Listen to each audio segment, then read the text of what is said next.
Alam nyo ba na niyaya ko yung mga kasamahan ko na tara, bili naman tayo ng panglinis ng washroom. And then, syempre sabi ko, oh, sige, gumayak na kayo at magbihis. At eto na, napunta na nga kami dito sa ating mall na malapit sa amin. And then, of course, bago ka naman pumuntas, dapat mong bibilhin, di ba?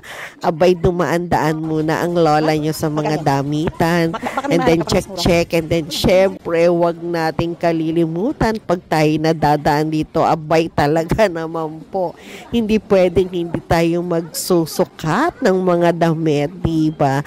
Kaya naman po ang lola nyo mega pili kunyari, diba? And then after niyang magsukat, abay, sabi ko nga sa kanila, oy, wag niyong kalilimutan, nakuhanan ako ng video kasi magpi-feeling artista na naman tayo at model, diba? Kaya ayan, talagang rumampa-rampa pa ang lola nyo, diba? Talagang in-enjoy lang niya.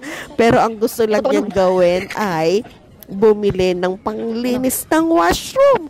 Diba? Talagang in-enjoy ko lang muna at eto na nga yung pupuntahan ko para makabili naman ako ng washroom cleaner. Grabe, no?